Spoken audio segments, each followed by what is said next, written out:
It's a game about planting decisions. Every round in the game is a planting season. We use this as our rainfall. It can fall 6 ways, but a 1 is too little rain, drought. But if I throw this up and it lands a 6, too much rain, it's also a disaster. 2, 3, 4, 5, good rains. If you choose to protect from drought, you plant cassava. So you walk to the cassava side.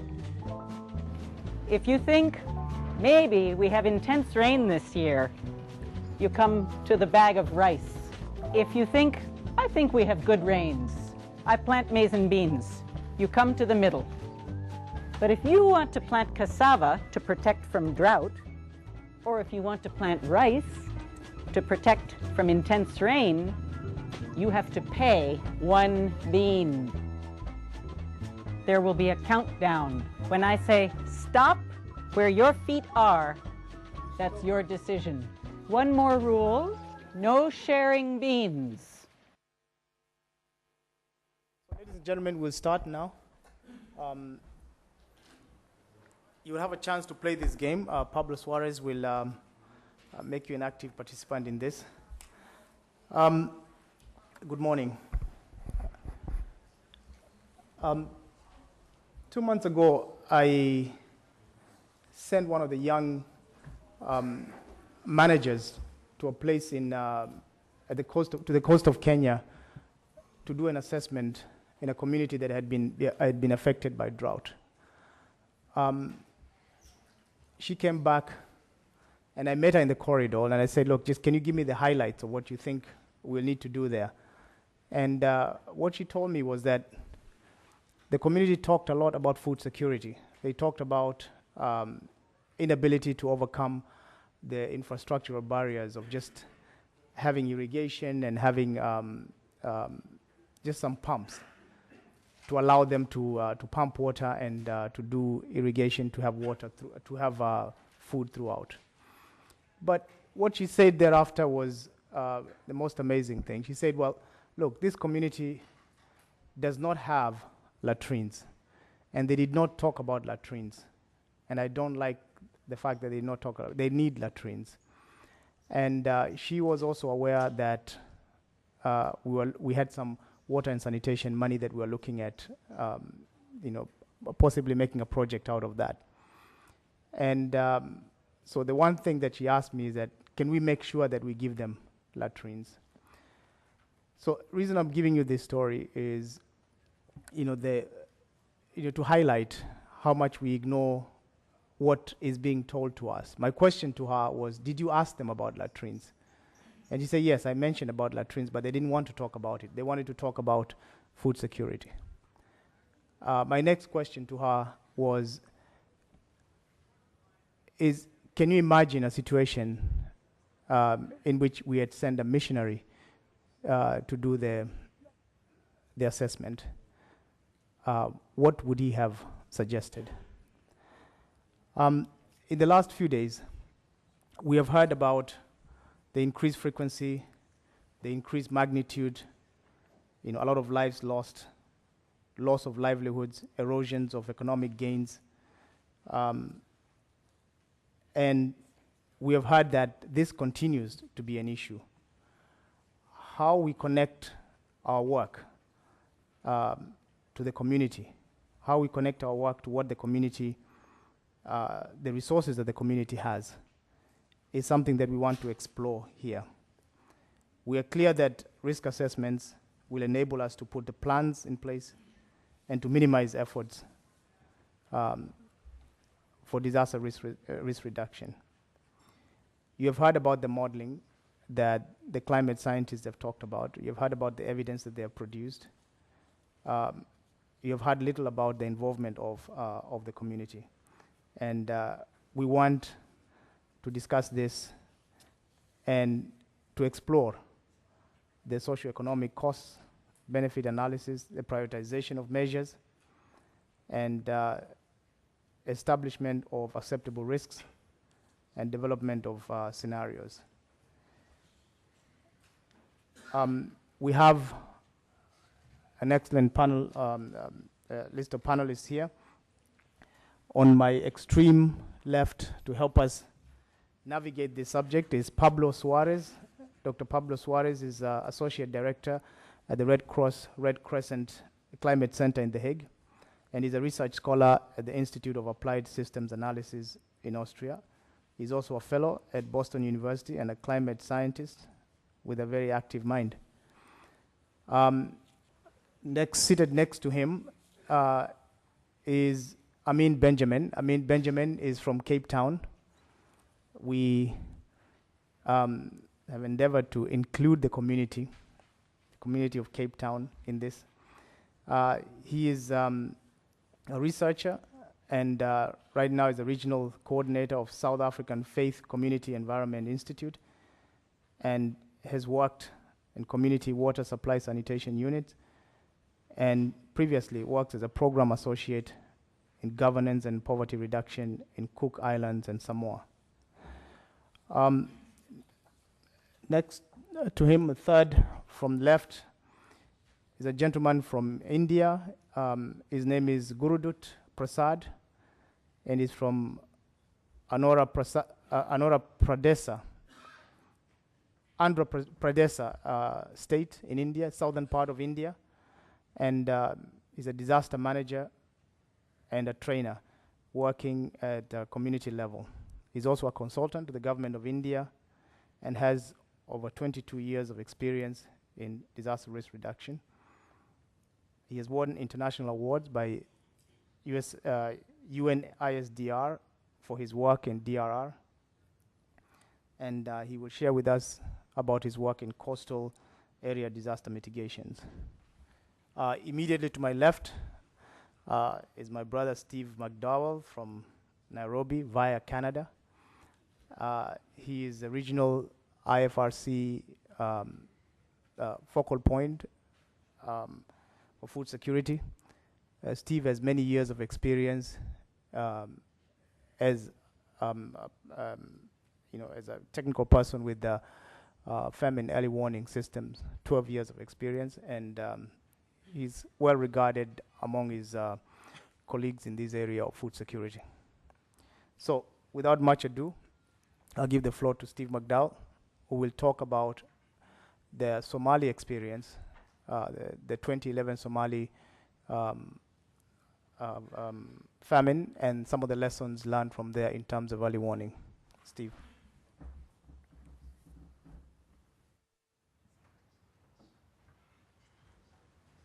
Morning, everyone.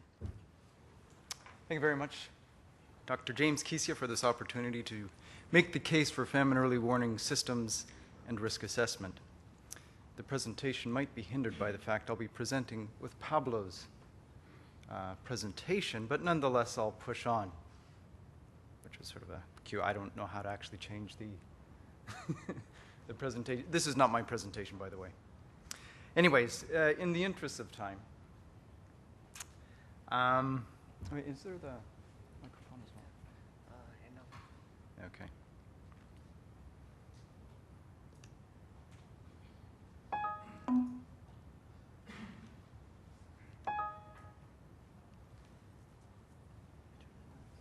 There we go. Thanks, Brad. Hello. Okay, good. Yeah, so thank you once again. I'm pleased to be able to try and make the case for risk assessment within famine early warning systems. I'll be using our experience in Somalia last year.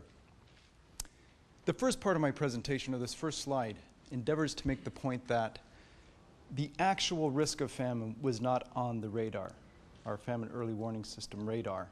That in spite of the fact that we have a very good famine early warning system. The famine early warning system worked as per its design, but nonetheless, we didn't capture the actual risk of famine. The famine early warning system that we have for Somalia and in the Horn of Africa region is premised on outcomes. We measure outcomes such as mortality, global acute malnutrition. We measure outcomes such as the amount of food that people consume. And then we look at the prevalence of those conditions in a given population, and then we peg it against thresholds. So of the 5 different classifications that we use, the fourth, or the almost worst, we call humanitarian emergency. And that's the phase just before famine. What I've done is prepared a little map on the right, and I've aggregated the number of people that were considered to be in humanitarian emergency in the years prior to the famine. And the implicit with our famine early warning system is the more people in humanitarian emergency increases the risk of famine. So we would have, on this basis, assumed that these people in what's Middle Shebele were the ones most at risk to famine. In the years prior to the famine, the predominant hazard was in fact insecurity. This is very much a war-affected community. However, these were the populations that were affected by famine. At least 30% of the famine-affected population lived in these white areas, and the white indicating that there was less people in humanitarian emergency in the years prior to the famine. And in fact, the area that we thought would be most at risk to famine had in fact very few people that fell into famine. Why? Well, in the run-up to the famine itself, starting in about September of 2010, we were very aware of the fact that there was a La Nina event predicted. And for us, for most of our region, that means depressed rainfall. So we were anticipating at least 1, maybe 2 seasons of depressed rainfall. And so almost immediately after these predictions, we did have the failure in rains in late 2010. We saw impacts on that. Our famine early warning system picked up on outcomes. But we were principally looking for populations where the drought might have killed off a family's livestock, where the drought might have actually wiped out a farm's production. That combined with constrained ability to cope due to forces like the Shabab, we were concerned were the people most at risk to famine. But in fact, it was not the people who owned animals, and it was not the people that had big farms that fell into famine. It was the people that lived. If you look at those 3 big icons, there's a river system that flows through there. And it's an area of agriculturalists and agropastoralists. And within that community, most of the community managed to do pretty well. 80 to 90% of the community did not deteriorate into famine. That 80 to 90% was the better off part of the community. They were most drought affected, but they were able to cope. The 10 to 20% that were finally famine affected were poor. Poor people were characterized by not having animals and by not having farms, and they depended on agricultural labor. They depended on agricultural labor both for their income as well as their main source of coping for crisis. And that was wiped out as a result of the harvest failure. So in fact, the risk of famine accrued to populations overdependent on agricultural labor. And I can assure you, we wish it was on our radar. It wasn't, but part of what we've been doing is to learn from that experience, to try and improve our ability to not just monitor humanitarian outcomes, but in fact predict. So, risk assessment, obviously. If in retrospect we can identify this risk so clearly, can we not identify that risk in advance? And in this slide, I'll say there's a pretty good reason why it wasn't on the radar. It's very hard to do well. Some of those problems stem from the fact that it's a difficult area for people who like to count things. One, it's difficult to accurately identify risk, as I pointed out, but then to actually measure it so we can quantify it and include it in our famine early warning systems is a challenge. So some of those challenges that we face with including risk assessment within these famine early warning systems include our ability to actually conduct assessment. One, the operational environment. Difficult to actually be on the ground in South Somalia. Some of the tools that we use for risk assessment focus on natural hazards and are more cumbersome to apply in this complex situation. We have bias. To date, most people assume that the famine resulted because the drought wiped out the livestock of the pastoralists of Somalia. And that was complicated by the presence of al-Shabaab. And I think if we're honest with ourselves, if we look inside our organizations, there's a pretty weak understanding of really what we mean by risk. What's risk versus a need, for example? What's the difference between a risk reduction activity and a community development activity? I can assure you within the Red Cross we struggle with it, and I don't think we're alone. So even if we were able to conduct risk assessments better, look at the context. The famine in Somalia, as I mentioned, was primarily amongst the agricultural laborers. It was the collapse of the agricultural labor market. The people who were agricultural laborers predominantly come from two clans, the Bantu and the Rahanweyn, who are traditionally marginalized in Somalia. They have been historically, that was institutionalized with the creation of the Somali state. It was the Bantu and Rahanweyn who in fact died in the 1991 famine. They died again in the 2011 famine. Identifying risk in the Bantu and Rahanweyn has to be perceived as a political act. Trying to change their risk situation is equally political, and you will confront the status quo, a very competent and driven status quo at that. In addition to that, community risk assessment, what's a community? The communities now, certainly in Somalia, are not defined by the people living in a given area. Take the diaspora, for example. Each year, the Somali diaspora puts in $1 to $2 billion into Somalia through remittances. They have a very vested interest in both development, well-being, as well as risk in the Somali community. Transnational issues influence risk. The al-Shabaab are not a creation of Somalis, but agendas outside of Somalia. The war on terror is not from Somalia. Again, it comes from outside, and it played a huge role in some of the outcomes that we saw in 2011. So, in as much as we would like to improve our ability to be able to predict, not easy. But if it's not easy, there's very clearly a very strong case for being able to identify these risks and incorporate it in our famine early warning systems. 100,000 people died because of famine between June and November. We estimate, roughly. That sounded too precise, and we don't know for sure, but it was about 100,000 people who died.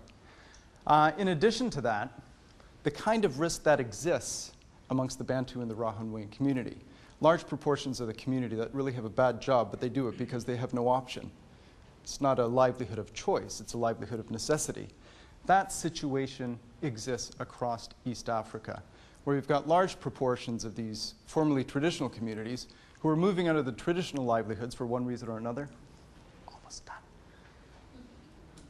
But the problem is they have no job to do. They depend on very precarious livelihoods and way to get an income. Certain proportions of the society collect sticks and sell them on a daily basis so they can buy food. They carry water for their wealthier neighbors. Significant proportions of our community exist like this. There's no choice. This is a different kind of risk. We're not used to approaching risk in this way, and it's important. So some of there's opportunities to improve our ability to conduct community risk assessment. We can look at ourselves, we can improve our capacity. I think there's opportunities from related fields such as household economy approach to help us measure risk. We can learn from political economy to better understand the power dynamics and how to incorporate those. But as people have pointed out in this symposium, that early warning for who? Is it me, who lives in Nairobi? If you consider the fact that, I don't know, maybe 100,000 to 200,000 people moved in the months leading up to the famine, the Somalis knew full well that the risk environment had changed. It had passed a critical threshold. So the early warning was there. But when we speak about early warning, we must also speak about early action. People took out early action. They did. We might have been slow. We might have made a difference. But they knew. They took action. So the fundamental question is, what about the 10 to 20% of these famine-affected communities who didn't have the capacity to actually take action? And I'll leave this presentation with the point that these last two questions I think are critical when we discuss risk. It's the Bantu problem. It's not mine. So how can I work with them? They actually know. So the question is, how can they better articulate their situation? I don't live in a poor part of the world. There's incredible wealth. what have we learned from the Kenyans for Kenya initiative? What have we learned from the fact that poor Somalis can put $2 billion a year into their economy? We as the humanitarian community maybe put 500 or 600 million. We make a lot of noise, but we're actually small fry. So changing this paradigm around and sort of seeing how we can complement and build on this local capacity, not just to conduct risk, but then to support early actions, is, I think, in addition to better conducting community assessment, is ultimately the end point where we'd like to move as a community of famine early warning people. Anyway, so I will stop by thanking, once again, Dr. Kisia for this opportunity to make the case for risk assessment and famine early warning, and I thank you for your attention.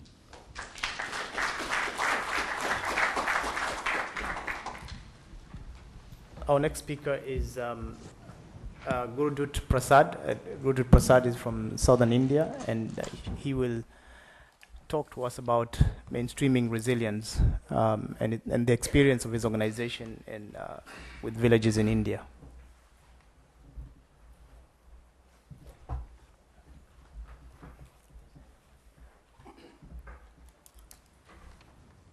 Good morning, friends.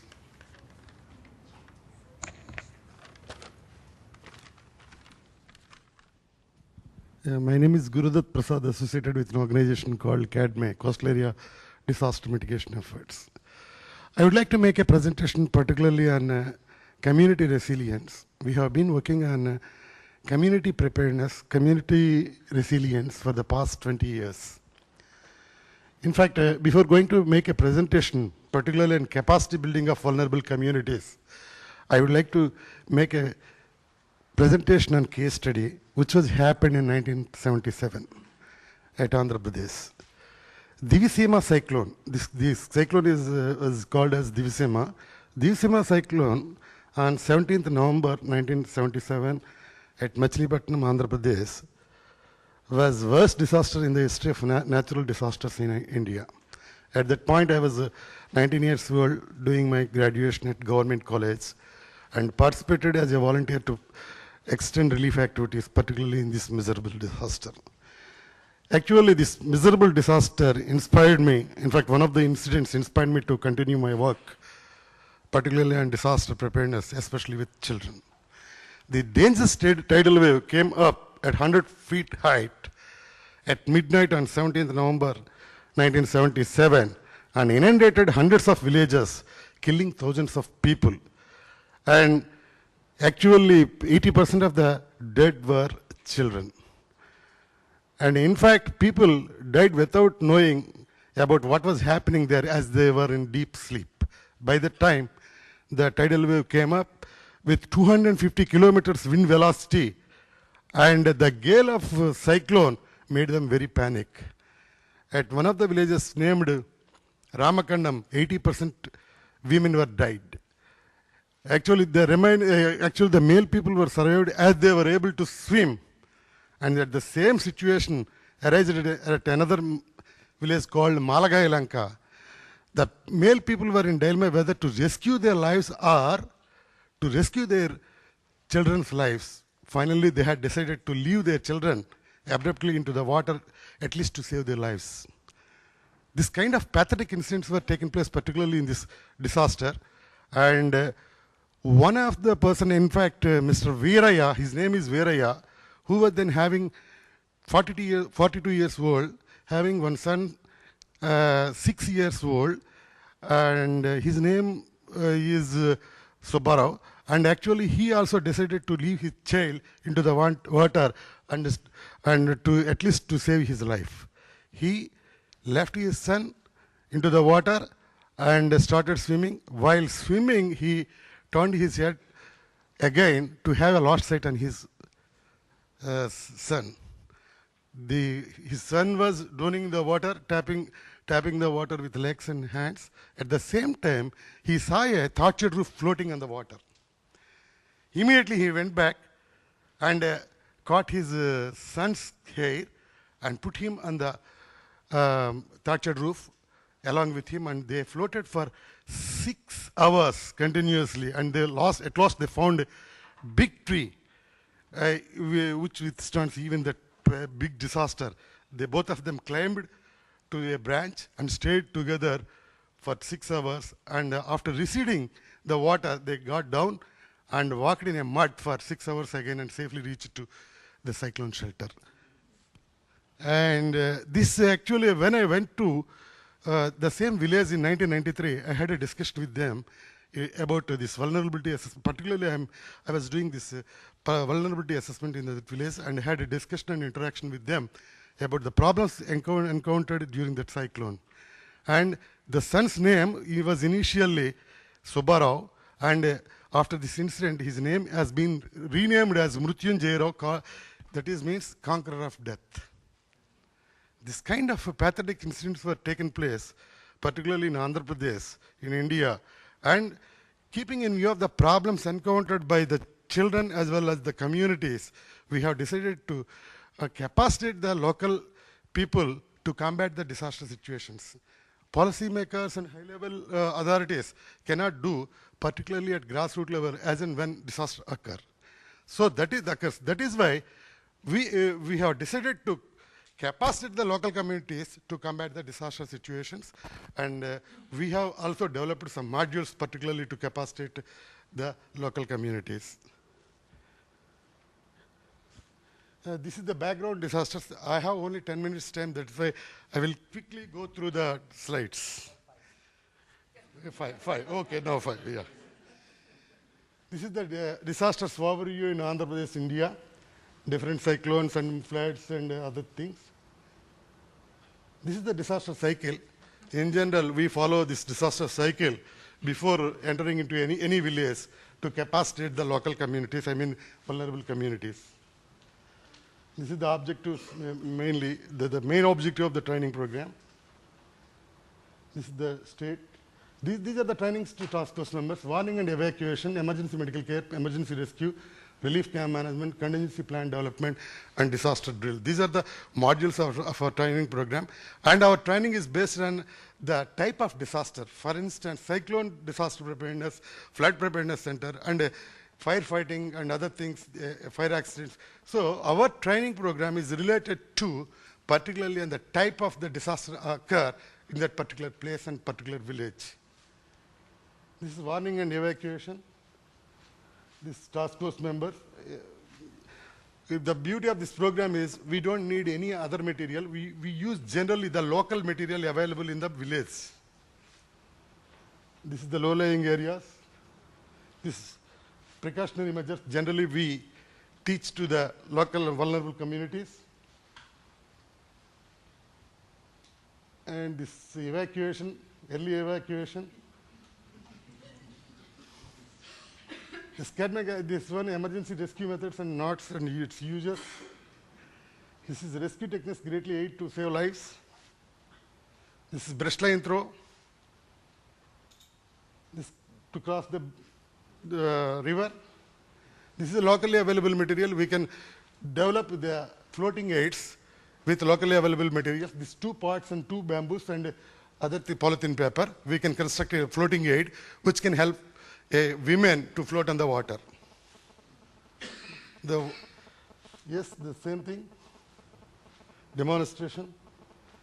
This one who knows swimming can rescue another by holding onto the tuft of his or her hair.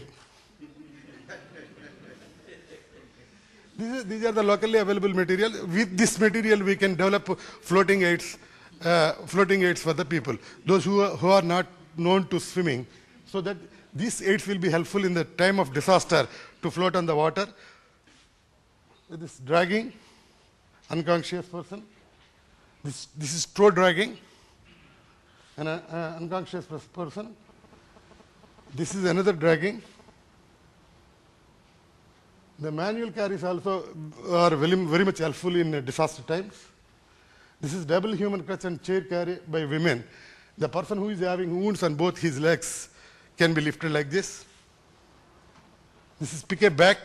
The person who is having wound on his back can be lifted like this. This is 5% lift. And this is head bandage. This is single human crutch. This is cradle carry. The person who is having wood on his stomach can be lifted like this. This is 5% lift. The same thing, pick a back. This is a chair carry. The person who is bitten by this snake bite can be lifted like this. This is the person, the knots very much useful, particularly in disaster time. This is clove hitch, and there are several knots which will be helpful for us in disaster time to send the person trapped in a multi-story building to downstairs. This is improvised stretcher, 2 bamboos and 1 blanket. We can develop a improvised stretcher with 2 bamboos and 1 blanket to carry a person. This is stretcher. This is locally available cloth. Yes, 1 minute. Yes, I will quickly go through. This is also this one. Chest bandage. Locally available cloth with lungi or sari, we can do these bandages for 8 types of wounds. This Soliger Nelson method, artificial respiration. This is relief camp management, tent pitching and other things. Contingency plan, after having gone through all the modules of the training program, these trained task force members are expected to develop a contingency plan of their village, and in which they can indicate very clearly aged persons, vulnerable persons, children and other things in each house. And as and when disaster occurs, these responsible persons, task force members, will go to that village house and rescue the vulnerable people. This disaster drill, finally we'll conduct disaster drill after having gone through this training program. We generally will conduct some rehearsals to familiarize with the responsibilities and roles of the task force members.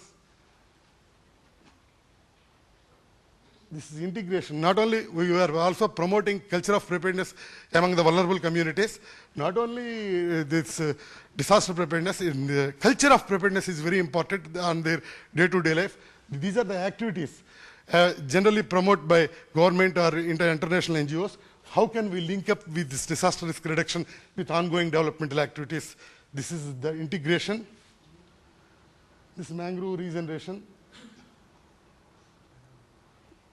This is cyclone resistant housing. This Cadme future activities. This is the UN award I got in 2003. Thanks for patience.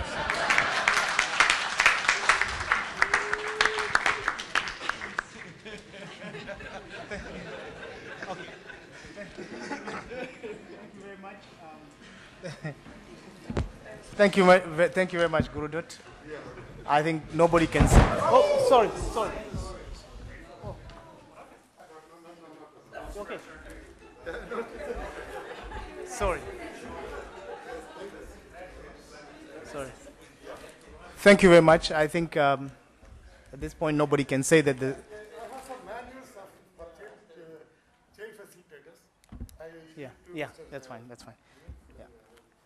So thank you very much for that, very context-specific presentation. I think we are very clear that nobody can say that communities don't have resources. As we continue to talk about resource-poor setting. Our next presenter is Amin Benjamin, who is from here, Cape Town, and you're already aware that the world has already passed the 50% of people living in cities, and a good majority of those, up to 1 billion of them, living in the slums. And he's going to talk to us about the risk assessments in the slums. Thank you, moderator. Good morning, ladies and gentlemen. I must apologize because due to some technical difficulties, we're not able to project my presentation this morning. So this is a local risk management situation. And I'll try my best to do justice to the presentation I've put together. The presentation is titled Community Risk Assessments in Urban Slums, looking at key challenges. So to discuss community risk assessment in the urban setting, it's important to provide some overview of the urban risk context. So I just want to provide an introduction to the urban risk context and then speak a bit about the community risk assessment process and key lessons that we've learned, as well as some challenges that emerges in the process. According to the World Bank statistics for 2011, about 70 million people in the developing world migrate annually to cities in search of better employment opportunities. And this places significant pressure on city governments to provide urban infrastructure, services, and safe lands for the growing urban population. Currently, about 1 billion people live in slums, and this is projected to double by 2030 to 2 billion. And this challenge is further exacerbated by the risks associated with climate-related and natural hazards. So some of the risks which an urban environment, as well as the urban population, experiences due to both climate-related and natural hazards may include, for example, impacts on the built environment, where we experience infrastructure damages such as the loss of roads, etc. Increased pressure on sewage and stormwater networks, as well as wastewater treatment plants because of the growing population. There's increased demands on energy and water supply, and increased runoff due to the extent of the urban surfaces, and this subsequently leads to increased flooding and greater damages to property. Droughts are also an expected increase with significant impacts on the urban environment. And these are just some sort of impacts to the built environment. Then the natural environment will also be impacted, where natural degradation, natural environmental degradation, such as coastal erosion, landslides, and vegetation denudation may be seen. Groundwater problems are also a significant risk, and then also general pollution. Then impacts on the urban residents may include, for example, increased illnesses and diseases, loss of livelihoods, and also food insecurity. And these are just to name a few. The urban poor are the most vulnerable to the climate and natural hazards related risks, primarily due to where they live. As cities grow, land becomes scarcer and therefore more expensive. So choosing where to live is a combination of decisions around what is affordable, proximity to income earning opportunities, and generally where residents may have social networks and kinship ties. And so subsequently, the urban poor often find themselves in hazard-prone lands, which are usually informal settlements with insecure land tenure, with a lack of services, poor housing, and significant pollution.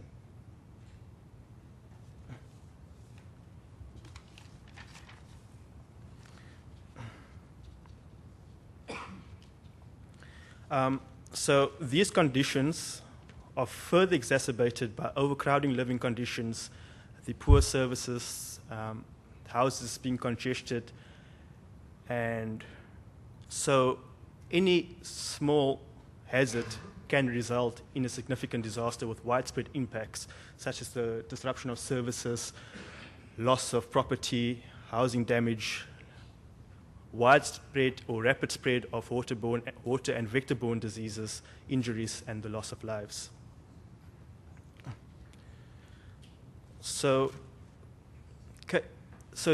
Given this situation, case studies have demonstrated that it is very important to understand the hazard conditions or the nature of hazards, the socioeconomic and institutional risks in any city as a first step to develop climate adaptation and disaster risk reduction plans.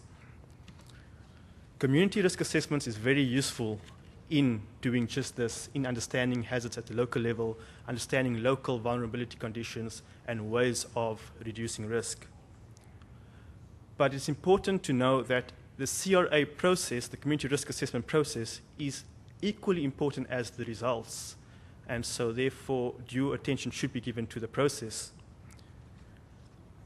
The process usually involves 3 steps. The first step involves the preparatory stage. The second step involves the actual risk assessment, community risk assessment, and the third step involves the development of risk reduction plans. And these could take anything between 2 to 3 months if it is properly done. So some of the process lessons that we've learned include, for example, that to make a success of the process, it is important to involve, or it is important to gain high-level support for the project. This, however, risks the chance of politicians hijacking a process for their ends. So this needs to be done very carefully. At the same time, one also needs local-level city officials in order to ensure that the work actually gets done and to ensure the sustainability of the project. Interagency or interdepartmental collaboration is important to set up. Then it is also important to set up institutional basis to hold data, risk-related data, because in developing cities, developing world cities, to source maps and risk-related data is a great nightmare because of the unavailability of this information or the poor collection and storage of such data. For example, the Disaster Mitigation for Sustainable Livelihoods program, the Mandisa fire database requires individuals to physically go to all the fire departments in the city and then to collect this data and then to physically place the data into a software system. But the data that gets generated is quite useful to make sort of long-term projections to what one should expect, and therefore to implement adequate planning. And then it is important also to ensure that the results of the risk assessment actually results into risk reduction plans. And so this needs to be taken up by the city departments to ensure that these plans gets implemented. A multi-hazard approach is quite useful to consider, and therefore stakeholder workshops that involves participatory approaches is quite useful to address multi-hazards. And therefore all stakeholders that are active in a community or in a settlement are needed throughout the process. And stakeholders usually includes the residents, the local leaders, local government, NGOs, and CBOs. So I like to use the analogy of the hand. We know that the hand has 5 fingers, and for the hand to function efficiently, we need all 5 fingers to work effectively. Therefore, all the various stakeholders active in a settlement needs to come aboard in order to ensure that the risk assessment process occurs efficiently. Some challenges include, for example, language barriers, political interests, the difficulty in getting participation, especially participation among city officials to stakeholder workshops, time limitations, like we are experiencing now, and then finally the uptake of the CRA results into plans. And I think I'll end at that. And then just to conclude that if the process is done properly from the beginning, then the results will be most effective, which will or should result into risk reduction of a particular at-risk settlement. Thank you. Thank you very much, Amin. Doing a presentation in spite of the hiccups that we have. I want to have this maybe 2 questions, and then we'll move very quickly to Pablo's game because we're actually constrained by time. Very quickly, just to summarize and really about some of the questions that have been brought up by our panelists here. Whether we are sometimes missing the obvious risks. Do we run the risk of missing the risks because of the way we do our assessments? Our tools really, are they catching what they should be? They should be telling us? Are they identifying the risks? And some of the other issues that are quite hidden, as there's the political risks that Steve has talked about in Somalia. And many of you have talked about them here. Are they telling us what we need to know? I think we heard about a very authentic presentation from Gurudut on some of the work that they're doing in India, and showing that these things have to be very the solutions have to be very context specific, looking at the resources that they have and using the resources that they have. Amin Benjamin has given us his view of some of the challenges that you have in the urban centers, including political. They're a lot more complex, and we're going to be dealing with these more than ever, because we have rural-urban migration, especially in Africa. We know that nobody finishes Form 4 or secondary education and stays in the rural areas. They usually move to the city, only to be, faced with other issues there. I'll open up for 2 questions very quickly before we go to Pablo's game that will need about 20-25 minutes. Abshakur. Yeah. Thank you. I would like to thank my colleague Steve McDowell for doing a very good and very brief analysis of the Somali problem and how it finally led to a humanitarian crisis, which grabbed the images of all the major television channels last year. But the fundamental question, and this is the question for all of us, is while all the debates around risks and disasters and climate change are all revolving around natural disasters, for countries that are involved in conflict, like Somalia, their problem is 2. They are having all the climate change issues that everybody is talking about is affecting Somalia, number 1. On top of that, the country has been suffering from 20 years of civil war. No capacity on the ground, no central government. And if countries that are already having peace and have government structures are suffering under the weight of climate change, those who have been involved in conflict for all these years, we don't need to convince each other that this will be even bigger crisis than the crisis that we have been seeing before.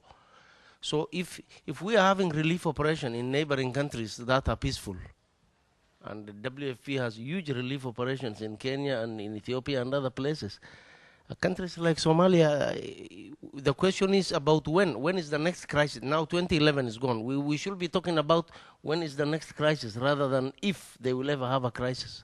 Thank you. Okay, we'll take the next question and then both of you answer. I think, who was it? It was Albert.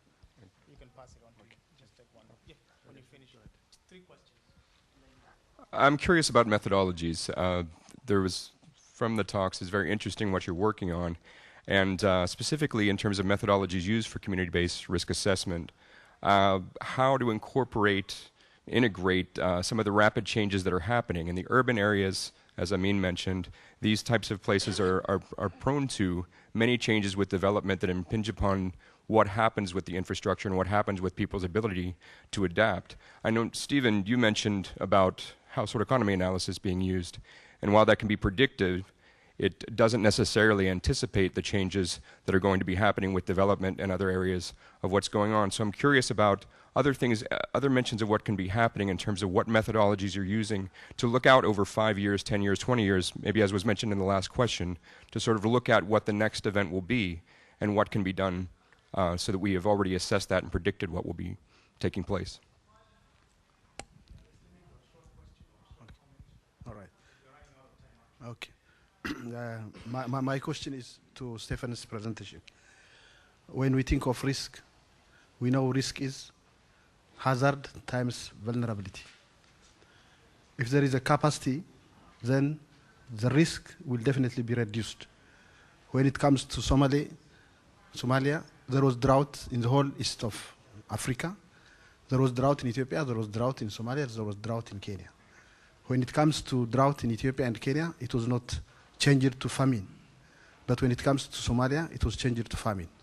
Why? Because of the capacity.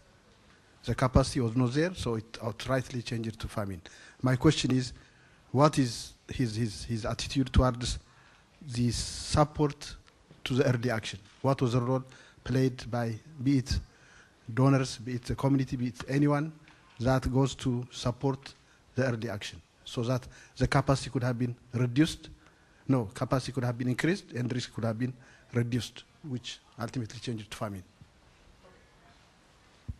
Okay, Steve, I think all these questions are, we have to stop there because we have to play this game. All these questions are related to, they're coming to you, as you would have expected. So quick answers, please. Thanks very much for the comments and the questions. In terms of methodology, I know what we do, and I know it has to improve. And I'm an analyst. I look at problems and explain them. It's a lot harder to come up with solutions. But it's, looking around, and I've worked quite a bit on trying to understand why famine occurred in Somalia. In terms of early warning, our early warning system is not predictive. And I think there was a very nice quotation from the presentation, or in the last session about in the absence of being able to say decisively something will happen, inertia follows.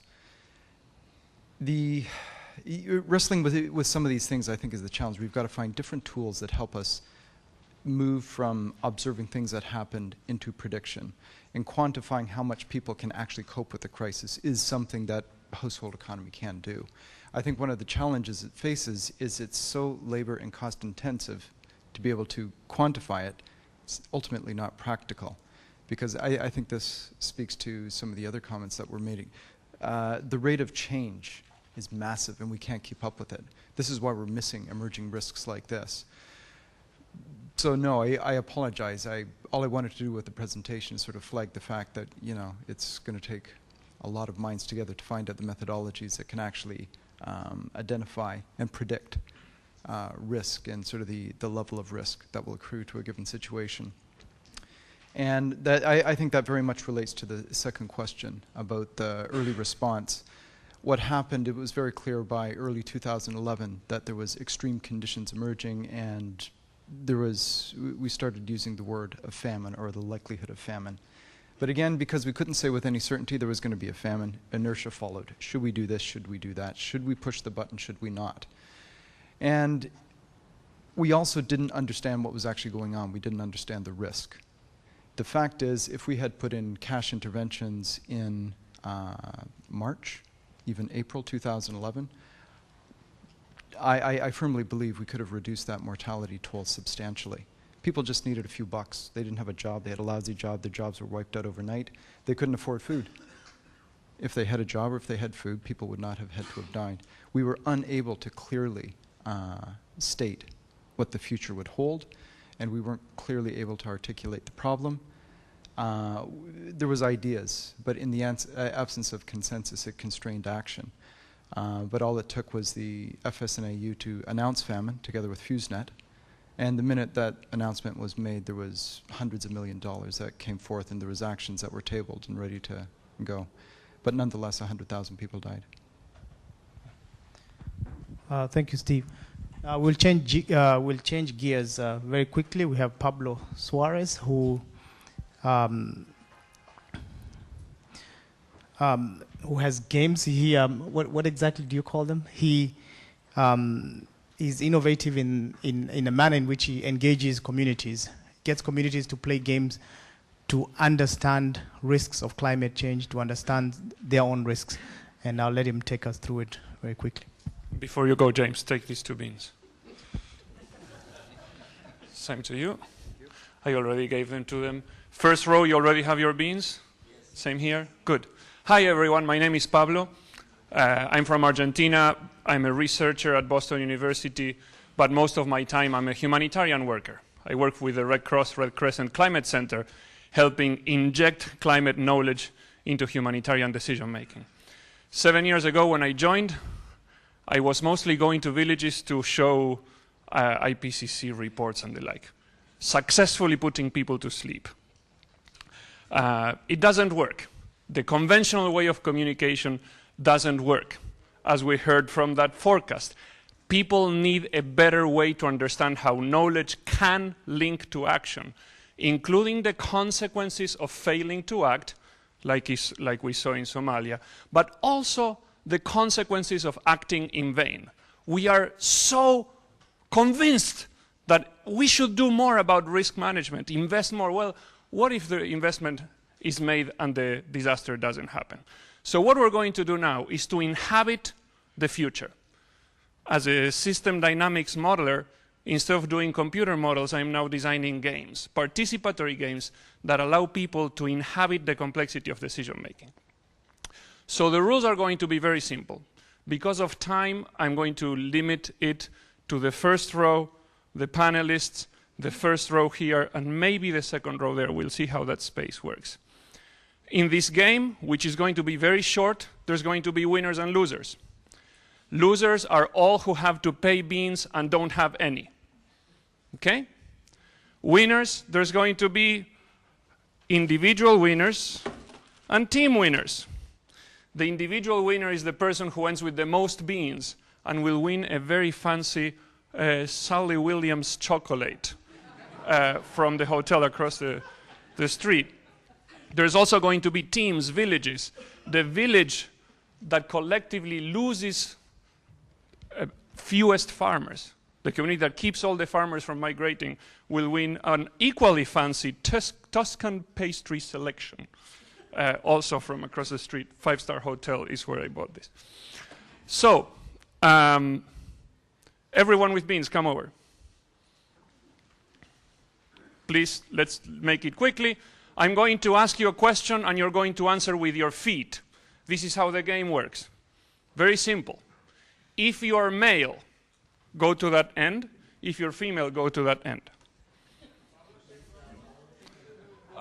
Yes, start distributing 2 beans per each. When they all got it, they come.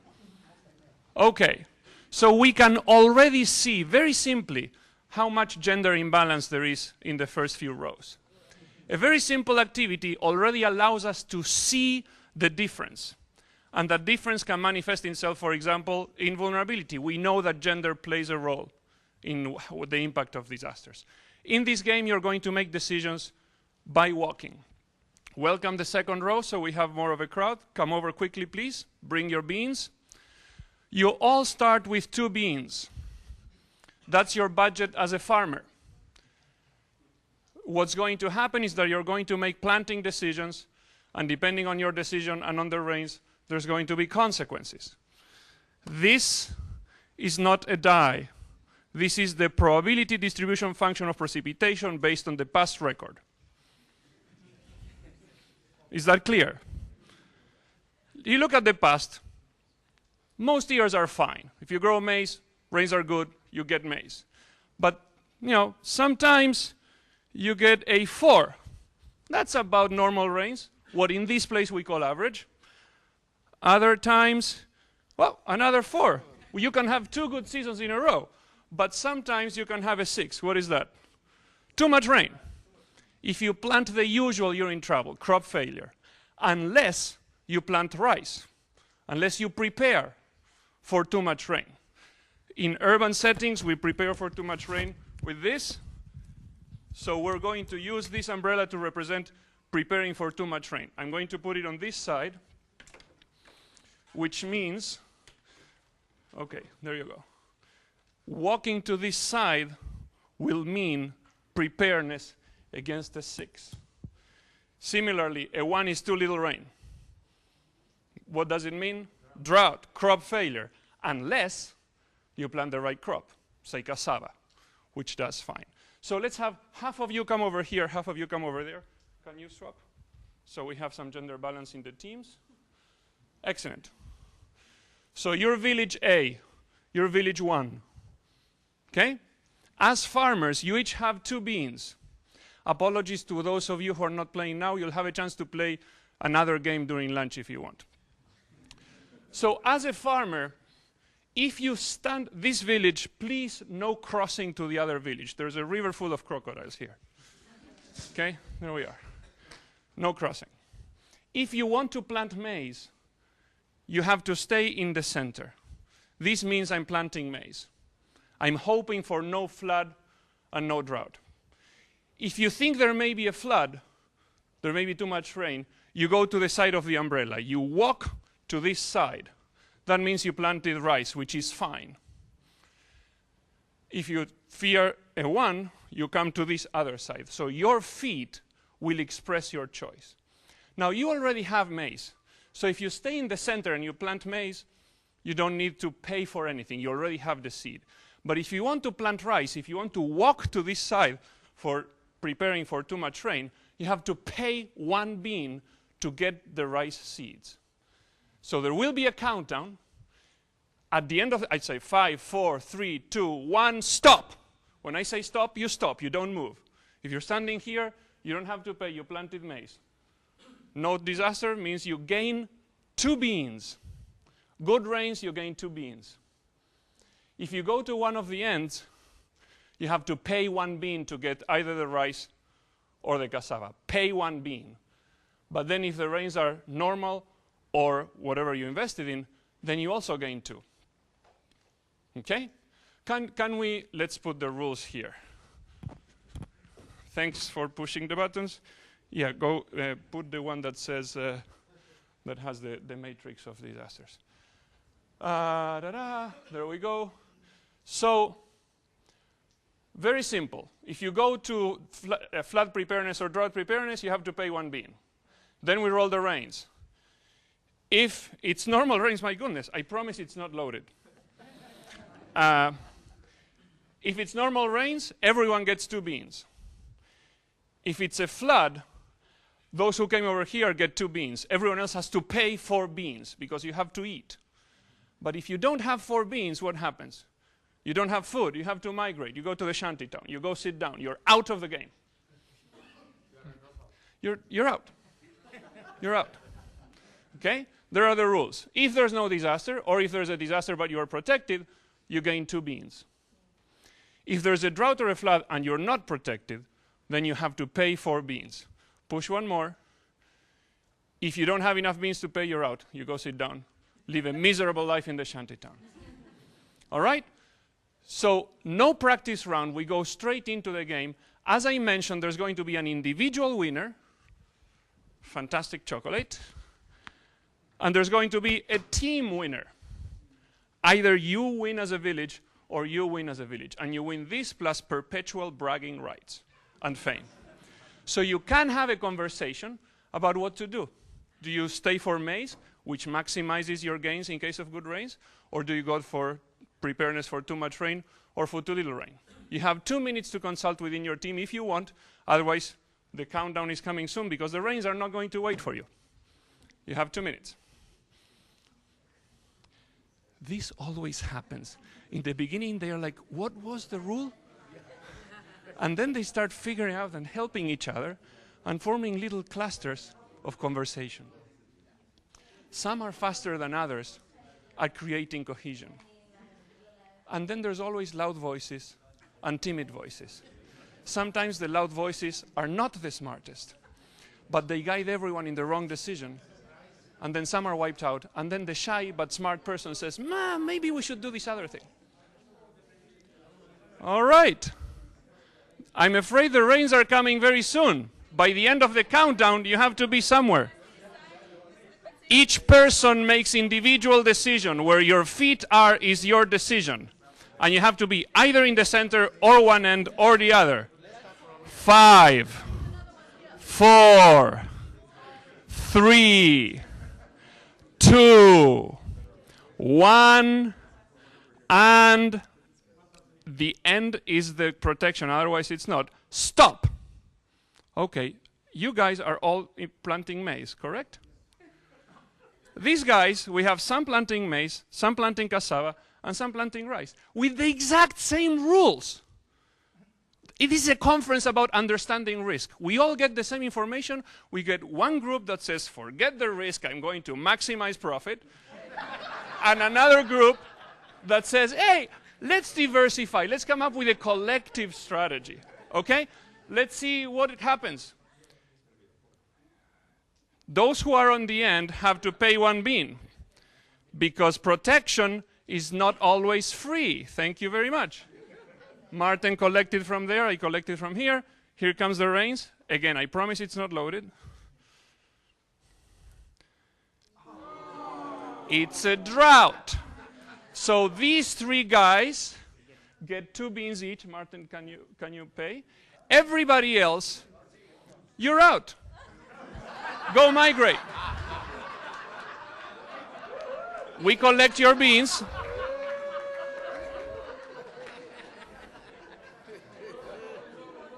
Oh, you're out as well. What are you cheering? You planted maize. Your team hasn't won yet. You go. So, welcome to the Understanding Risk Forum. 1 season out of, 25 farmers, only 3 farmers left. We already know that this team will not be the winner, but we don't know if that team will be the winner because life keeps going. Let's play 4 more seasons. Okay, what are you going to do? So now how many beans do you have? You each have 3 beans. So if you make the wrong decision now, you're still wiped out. So what are you going to do? You have 1 minute to consult.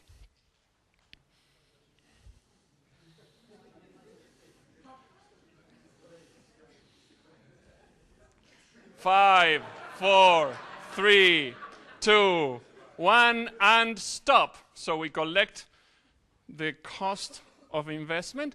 Now, I don't know whether they went for a collective strategy or if Dr. James Kisia said, what the hell, I want to win that chocolate, I'm planting here. Right? I don't know. I'm sure we could learn if we monitor how the game happens, if we ask questions. Okay, let's see what happens with the rains. It's a 4. Good rains. Everyone gets 2 beans. 2 beans for Sophia. Good. Now, 3rd year. Something unusual is happening. Apparently, the waters in the Pacific Ocean are much hotter than usual. This is actually, it's happening now. They're beginning to look like they're getting warmer, and that is what we call El Niño.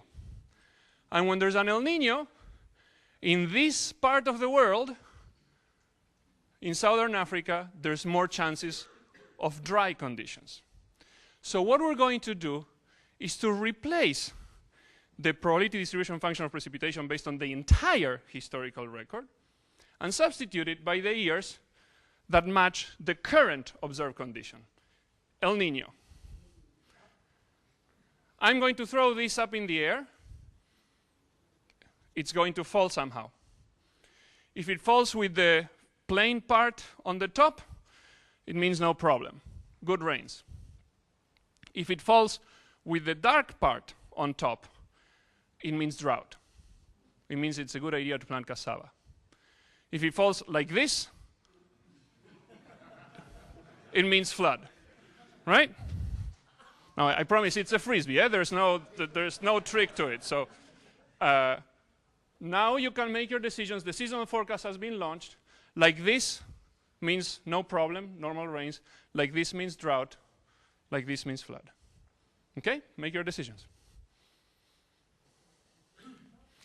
So it turns out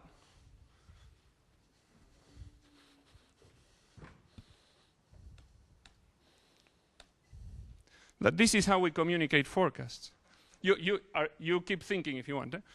This is how we show forecasts. But if you tell people an extreme event is defined as the bottom 15% of the historical record, people have no clue what you mean. If you say, okay, this is a die. This represents the driest years. People get it. Now, because of El Niño, we replace this one by this one. We go from 16% to 50%. People get it. And people have to make decisions. What are you going to do? 5, 4, 3, 2, 1, and stop. Sophia chose to go for maize. She understands the risk and is willing to take a risk. Why? How many beans do you have? She has 4. If there's a drought, she can live with it. She'll have no beans left. Let's see. Good rains. Everyone gets 2 beans.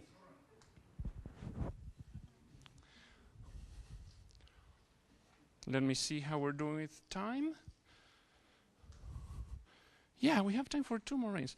This year is going to be different because we've been using this probability distribution function based on the historical record of precipitation. But have you heard that something even weirder than El Nino is happening? Climate change. The climate is changing. This is based on the past, but the past no longer explains the present. I hereby give you the new probability distribution function of precipitation. Okay? This is just paper rolled in the form of a cone. I have no remote control. I have no idea how this will behave. I'll just throw it up in the air, spinning. Sorry. Like this. And it will fall. And 3 things may happen. If it falls like this, normal rain. No problem. If it falls like this, drought. Good idea to collect water. If it falls like this, flood. Too much rain. Good idea to plant rice. So here's your rainfall. Last round, what are you going to do? You can consult if you want. You have 1 minute. So in my work as a humanitarian worker, when you tell people that the climate is changing, it's not so easy to engage in a conversation about what that means. But when you play this game, as we did with Kenyan farmers, with Guatemalan farmers, with Indonesian fishermen, and you replace something understandable by something simple in appearance, but extremely complex in its forecastability, people understand what climate change means. It means I have no idea what to expect, but I should observe because some things may become more likely. 5, 4, 3, 2, 1, and stop. Too late. As expected, we see more indecision. We also see that those who are aware of climate change are more risk averse, at least for the time being. They don't know which of the 2 risks, but they imagine that one of them. Now, let me ask you, sir, why did you come over here? I don't actually know. I've got my gut feeling. A gut feeling. Awesome. Sir? No, I really don't know. I just, yeah. It's almost like a dice roll. Right. This is not very different from having to make decisions if you're a mayor, a municipal public works officer, a health planner. If you don't understand climate science, you just do what you think you can, gut feeling. Now, AI can be considered that way, but based on this object, I've heard all sorts of explanatory theories. Some people say, well, it's more likely to fall like this because of aerodynamics, you know, like an arrow. So they flock to the drought, they plant cassava. Or they say, no, because the base is more pronounced, then when it flips, it falls like this, so we go over there. Okay, so they did. They had the same object and different explanatory theories, different predictions, which is reflected in different behavior. The same is happening with climate science. Some scientists are saying expect more drought, some are saying expect more flood, and some are saying expect more flood and more drought, and some are saying I have no clue. And all of those are correct answers based on model assumptions, just like yours. Enough talking, you already paid, right? This is the last round. This will determine the winner.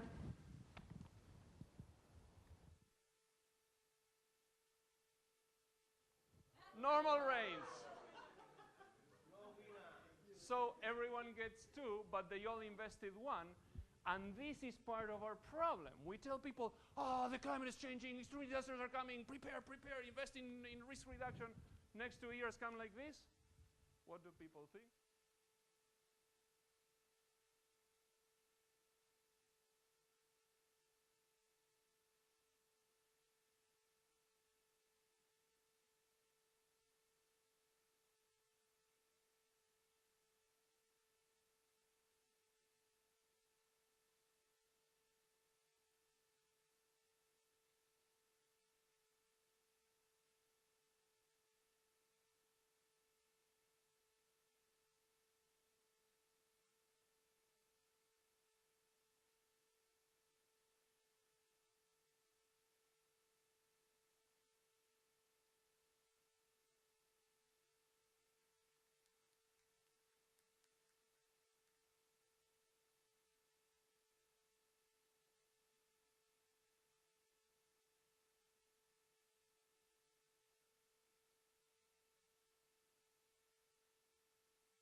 And yeah, I can use the microphone now.